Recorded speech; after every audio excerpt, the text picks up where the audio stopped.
Hello everyone, welcome to Uttarakhand next exam. आज की यह वीडियो उत्तराखंड के आगामी एग्जाम के लिए बहुत महत्वपूर्ण साबित होने वाली है। इसकी पीडीएफ के लिए टेलीग्राम लिंक ज्वाइन करें। तो चलिए देखते हैं आज का पहला क्वेश्चन। पहला क्वेश्चन है कि आंखों पर चर्बी छाना मुहावरे का अर्थ है। पहला है धोखा खाना, दूसरा है कुछ समझ न आना, तीसरा है अभिमान करना, चौथा है निर्लज होना। तो जो ये मुहावरा है आंखों पर चर्बी छाना, इसका अर्थ होता है कि अभिमान करना, मतलब बहुत ज्यादा घमंडी जब हो जाता है इंसान तो उसको कहते हैं कि आंखों पर चर्बी छाना। नेक्स्ट क्वेश्चन है मीरा ने आधा लीटर दूध पिया में विशेषण है।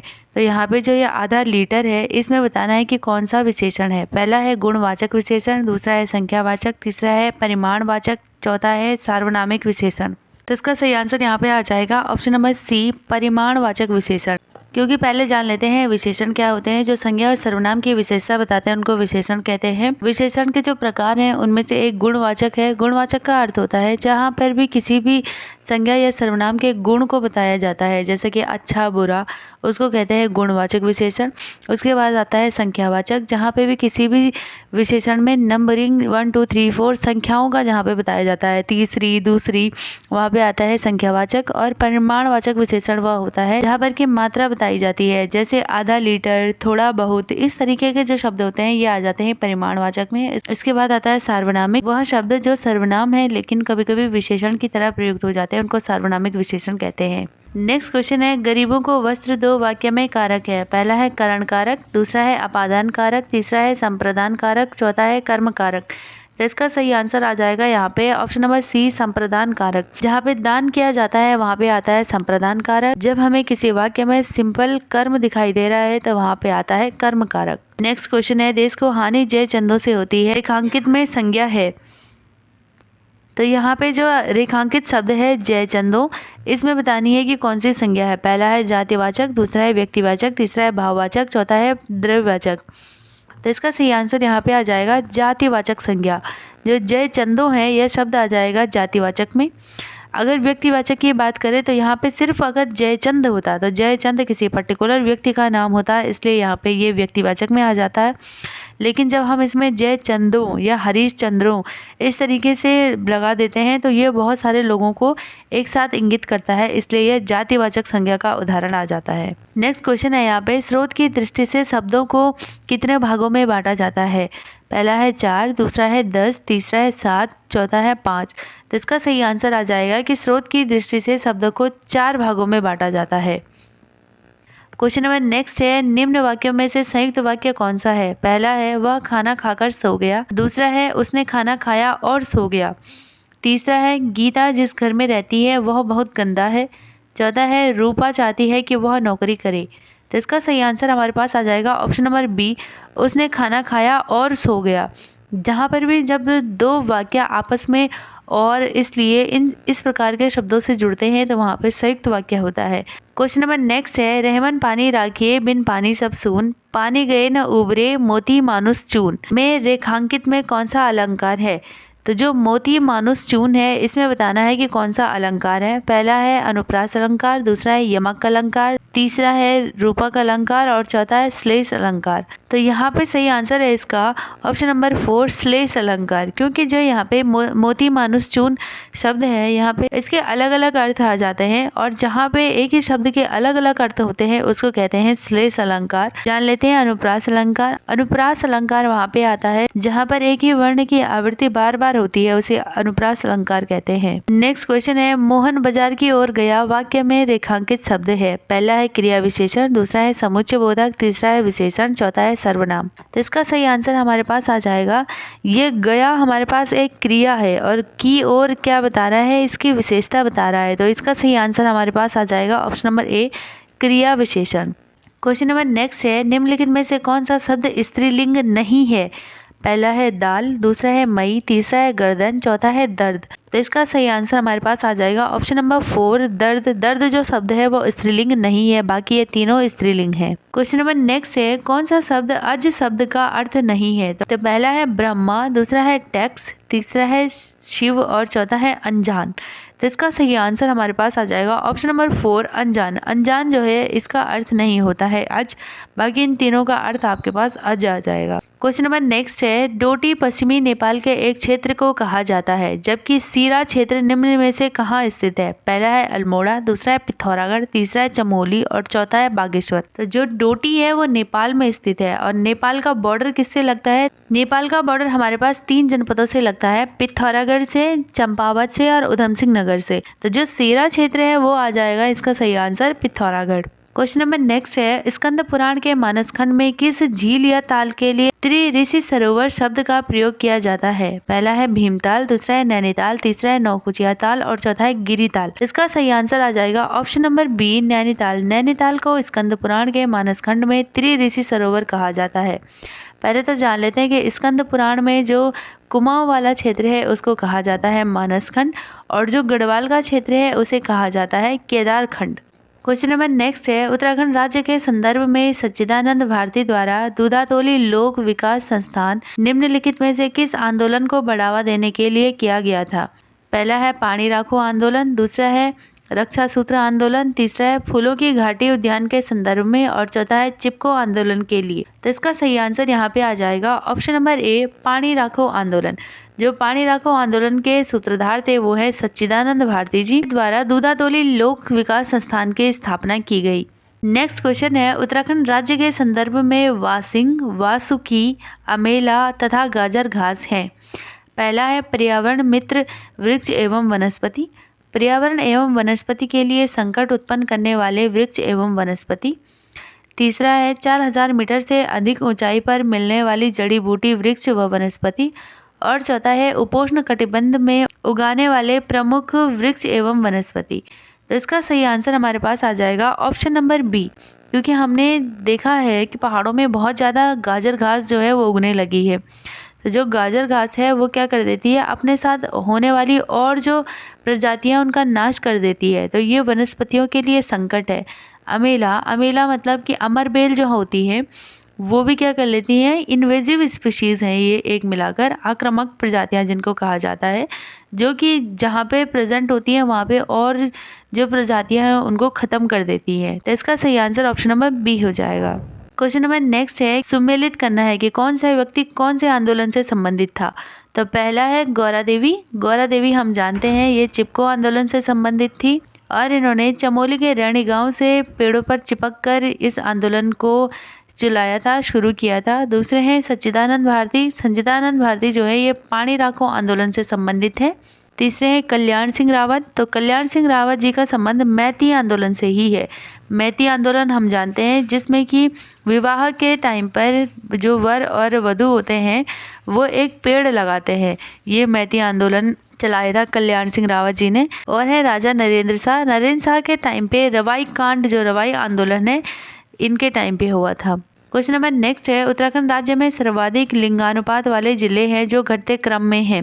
पहला है अल्मोड़ा, बागेश्वर, चंपावत, रुद्रप्रयाग। दूसरा है अल्मोड़ा, रुद्रप्रयाग, पौड़ी गढ़वाल, बागेश्वर। तीसरा है अल्मोड़ा, रुद्रप्रयाग, चमोली, उत्तरकाशी। चौथा है अल्मोड़ा, बागेश्वर, रुद्रप्रयाग, चमोली। तो इसका सही आंसर हमारे पास आ जाएगा ऑप्शन नंबर ए।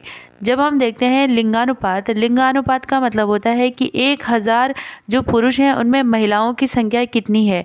तो हम देखते हैं कि जो अल्मोड़ा जनपद है उसमें 1000 से भी ऊपर है महिलाओं की संख्या। तो सबसे अच्छा जो है वो अल्मोड़ा का माना जाता है लिंगानुपात।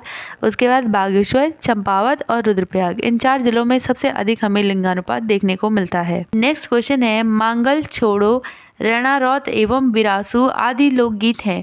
तो जो ये सारे लोकगीत हैं वो कौन सी जनजाति के हैं। पहला है भोटिया, दूसरा है राजी, तीसरा है थारू और चौथा है जौनसारी।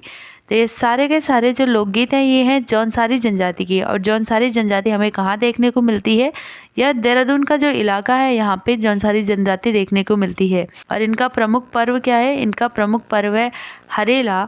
और इनके जो पूजनीय देवता हैं वो हैं महासू देवता। महासू देवता को ये लोग बहुत ज़्यादा मानते हैं। नेक्स्ट क्वेश्चन है, उत्तराखंड के मुख्यमंत्री द्वारा लखपति दीदी योजना के बारे में क्या सत्य कथन है। जो सीएम पुष्कर सिंह धामी है इन्होंने 2023 में शुरू करी थी लखपति दीदी योजना। इसके बारे में हमको बताना है। पहला है कि योजना की घोषणा प्रधानमंत्री जी द्वारा 15 अगस्त 2023 को की गई। दूसरा है उत्तराखंड में इस योजना की शुरुआत 4 दिसंबर 2023 को हुई।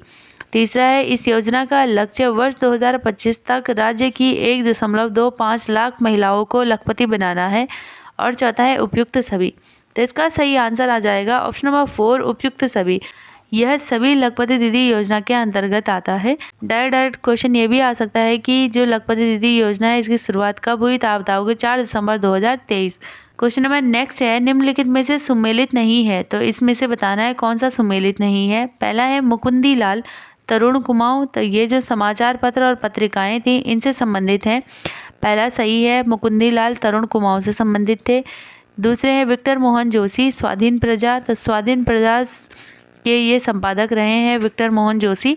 तीसरे हैं गोविंद वल्लभ पंत प्रजाबंधु, तो ये गलत आ जाएगा, गोविंद वल्लभ पंत प्रजाबंधु के संपादक नहीं रहे हैं, ये थोड़ा बहुत अल्मोड़ा अखबार में इन्होंने काम किया है। लास्ट है भक्त दर्शन कर्मभूमि, ये सही है। क्वेश्चन नंबर नेक्स्ट है wild life institute of India कहाँ स्थित है। पहला है चमोली, दूसरा है पिथौरागढ़, तीसरा है काशीपुर और चौथा है देहरादून। तो इसका सही आंसर हमारे पास आ जाएगा ऑप्शन नंबर 4 देहरादून। देहरादून में स्थित है wild life institute of India. Question number next है लॉर्ड लिटन के कार्यकाल में किस आयोग का गठन किया गया। पहला है स्ट्रेची आयोग, दूसरा है ली आयोग, तीसरा है अकाल आयोग और चौथा है वुड्स डिस्पैच आयोग। तो जो वुड्स डिस्पैच है तो ये वुड्स के टाइम पे हुआ था जो कि शिक्षा से संबंधित है और इसका सही आंसर हमारे पास आ जाएगा ऑप्शन नंबर ए स्ट्रेची आयोग। ली आयोग जो है वो संघ लोक सेवा से संबंधित है। क्वेश्चन नंबर नेक्स्ट है भारत का प्रथम चाय बागान कब स्थापित किया गया। तो भारत का प्रथम चाय बागान जो है वो स्थापित किया गया 1833 में। 1833 में स्थापित किया भारत का प्रथम चाय बागान। क्वेश्चन नंबर नेक्स्ट है विश्व जैव विविधता दिवस कब मनाया जाता है। पहला है 22 मई, दूसरा है 23 जून, तीसरा है 20 मई और चौथा है 25 जून। तो इसका सीधे सीधे सही आंसर आ जाएगा ऑप्शन नंबर ए 22 मई को मनाया जाता है विश्व जैव विविधता दिवस। इसके साथ ही जान लेते हैं कि 21 जून को क्या मनाया जाता है, विश्व योग दिवस मनाया जाता है 21 जून को। क्वेश्चन नंबर नेक्स्ट है राष्ट्रीय पर्यावरण इंजीनियरिंग शोध संस्थान कहाँ स्थित है। पहला है नागपुर, दूसरा है दिल्ली, तीसरा है देहरादून, चौथा है गुवाहाटी। तो इसका सही आंसर हमारे पास आ जाएगा ऑप्शन नंबर ए नागपुर में जो है राष्ट्रीय पर्यावरण इंजीनियरिंग शोध संस्थान स्थित है। क्वेश्चन नंबर नेक्स्ट है भीतरी व जूनागढ़ अभिलेख किस शासक से संबंधित है। पहला है स्कंदगुप्त, दूसरा है पुलकेशिन द्वितीय, तीसरा है गौतमी बलश्री, चौथा है मालवा नरेश यशोवर्मन। तो इसका सही आंसर हमारे पास आ जाएगा स्कंदगुप्त जो है इससे संबंधित है जूनागढ़ अभिलेख और भीतरी अभिलेख स्कंदगुप्त से संबंधित है। बात करें अगर पुलकेशिन द्वितीय की तो इससे संबंधित है एहोल अभिलेख। अगर एहोल अभिलेख पूछा जाएगा तो आप बताओगे पुलकेशिन द्वितीय। और फिर है गौतमी बलश्री जो नासिक अभिलेख है ये संबंधित है गौतमी बलश्री से। और आखिरी है मंदसौर अभिलेख। तो अगर पूछता है कि मंदसौर अभिलेख जो है वो किससे संबंधित है, डायरेक्ट क्वेश्चन आ जाता है तो आप बताओगे मालवा नरेश यशोवर्मन से संबंधित है मंदसौर अभिलेख। क्वेश्चन नंबर नेक्स्ट है रीजनिंग का क्वेश्चन है CJDL। अगर हम लिखते हैं CJDL ये हो जाता है FMGR। तो अगर दिया है हमारे पास IKJR तो जब हम देखते हैं कि जो ये C है ये C कौन से नंबर पे आता है, तो C हमारे 3rd नंबर पे आता है। F हमारे पास आता है 6th नंबर पे, J आता है 10th नंबर पे, M आता है 13th नंबर पे। तो इस तरीके से हम देखते रहेंगे इसको। तो पहला हमारे पास I जो है I आता है 9th नंबर पे। तो 9 के बाद अगर हम 3 प्लस करेंगे तो कितना आ जाएगा, 9 के पास 3 प्लस करेंगे तो आ जाएगा 12। और 12 नंबर में हमको देखने को मिलता है L। तो L जो है वो कौन से ऑप्शन में है, O cut, R cut, K cut, option number B जो है इसका सही आंसर आ जाएगा। क्वेश्चन नंबर नेक्स्ट है MTR और P में जो P है वो केवल M से बड़ा है। तो जब हम लिख लेंगे कि जो P है वो जो किससे बड़ा है, M से बड़ा है, तो इस तरीके से आ जाएगा। और साथ ही साथ जो T है वो R से बड़ा है। तो ये पूछ रहा है कि इनमें से सबसे बड़ा कौन है, तो हमें ना पता चल पा रहा है इसका, ना पता चल पा रहा है इसका कि इनमें से सबसे बड़ा कौन है। एक आध और इन्फॉर्मेशन दी होती तो हमें पता होता। तो इसका सही आंसर हमारे पास आ जाएगा ऑप्शन नंबर D कि डेटा अपर्याप्त है। अगर डेटा अपर्याप्त है इसीलिए इसका आंसर नहीं आ पाएगा। क्वेश्चन नंबर नेक्स्ट है यदि A प्लस B का अर्थ है कि A B का भाई है, A माइनस B का अर्थ है कि A B की बहन है, A गुणा B का अर्थ है कि A B की पत्नी है और A भागा B का अर्थ है कि A B का पिता है, तो निम्नलिखित में से किसका अर्थ है कि S P का पुत्र है। तो पहले देख लेते हैं कि जो P है तो अगर देख रहे हैं कि गुणा ए गुणा बी का मतलब होता है कि ए जो है बी की पत्नी है। तो पहले में देख लेते हैं पी जो है वो क्यू की क्या है, पत्नी है। तो ये इसकी वाइफ है क्यू की। और डिवाइड में बता रहा है कि जो ए है वो बी का पिता है। तो यहाँ पे आर जो है वो इसका क्यू का बेटा है और आर का पिता ये हो गया।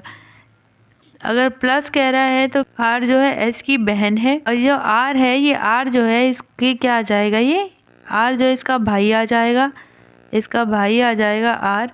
और इसकी बहन आ जाएगी टी, टी जो है इसकी बहन आ जाएगी। पूछ रहा है कि एस पी का पुत्र है, तो पुत्र तो नहीं दिख रहा है, ये पुत्री हो जा रहा है यहाँ पे। तो इसका ठीक अपोजिट हम ढूंढ लेते हैं, कहीं पे इसका अपोजिट मिल रहा है हमको। तो इसका अपोजिट हमें देखने को मिल रहा है ऑप्शन नंबर 4 में। ठीक ठीक, यहाँ पे देखते हैं कि जो P है वो Q की पत्नी है, R जो है वो Q का क्या है, पुत्र है, और या R का पिता Q है। तो S जो है S क्या है, इसका भाई है, और किसका, T का भाई है। और जो R है S की बहन है, ये बहन है ये भाई है। तो पूछ रहा है कि जो S है वो P का पुत्र है। तो इसमें ऑप्शन नंबर 4 में हमको देखने को मिल रहा है इसका सही आंसर। क्वेश्चन नंबर नेक्स्ट है, बताइए कि इनमें से कौन सा एक ऐसा है जो अन्य से भिन्न है। तो पहला है 15 और 12, दूसरा है 30 और 18, तीसरा है 20 और 10, चौथा है 45 और 27। तो जो 15 है वो आ जाता है 3 का मल्टीप्लाई जब हम 5 से करेंगे तो आ जाएगा 15, जब 3 का मल्टीप्लाई हम 4 से करेंगे तो आ जाएगा 12। इसी तरीके से जब हम 6 का मल्टीप्लाई करेंगे 3 से तो आ जाएगा 18, और 6 का मल्टीप्लाई करेंगे 5 से तो आ जाएगा 30। लेकिन यहाँ पे ये जो है ये नहीं बैठ रहा है सही। नीचे वाला भी 27 में जो है 9 × 3 करेंगे तो 27 आ जाएगा, और 9 पंजे करेंगे तो 45 आ जाएगा। तो इसका सही आंसर हमारे पास आ जाएगा ऑप्शन नंबर सी, 10 और 20, क्योंकि ये इस वाले पैरामीटर पर फिट नहीं बैठ पा रहा है, इसलिए इसका आंसर आ जाएगा 20 और 10। क्वेश्चन नंबर नेक्स्ट है, यदि प्लस का अर्थ डिवाइड है, माइनस का अर्थ प्लस है, गुणा का अर्थ माइनस है और भाग का अर्थ गुणा है, तो निम्नलिखित व्यंजक का मान क्या होगा। तो रख लेते हैं इन साइंस को। तो कह रहा है कि 18 और डिवाइड का अर्थ जो है वो गुणा होगा, तो गुणा क्या कर देते हैं, 6 कर देते हैं। और माइनस है तो माइनस का अर्थ बोल रहा है प्लस, प्लस हो जाएगा 27। 27 के बाद आ जाएगा यहाँ पे प्लस का अर्थ यहाँ पे डिवाइड हो जाएगा, तो डिवाइड हो जाएगा यहाँ पे 3, और गुणा का अर्थ हो जाएगा माइनस, यहाँ पे आ जाएगा 12। तो हमने बचपन से पढ़ा है कि बॉड मास, कि जिसमें कि हम देखते हैं कि ब्रैकेट को सबसे पहले खोलते हैं, ऑफ तो कुछ होता है नहीं, फिर हम खोलते हैं डिवाइड को, फिर मल्टीप्लाई को, ऐड और सब्सट्रैक्ट। तो इसमें भी सबसे पहले यही करेंगे। तो डिवाइड खोलेंगे तो क्या आ जाएगा, 9 × 27 आ जाएगा, तो 9 यहाँ पे आंसर आ जाएगा। माइनस का हमारे पास 12 आ जाएगा, और जब हम 18 से 6 के मल्टीप्लाई कराएंगे तो हमारे पास आ जाएगा 108। 108 को प्लस करेंगे 9 से तो हमारे पास आ जाएगा 117। 117 को जब आप माइनस करोगे 12 से तो आपके पास सीधे आंसर आ जाएगा ऑप्शन नंबर सी, 105। 105 जो है इसका सही आंसर आ जाएगा। तो इस वीडियो में इतना ही। आपके कितने नंबर आ रहे हैं कमेंट बॉक्स में ज़रूर बताएं।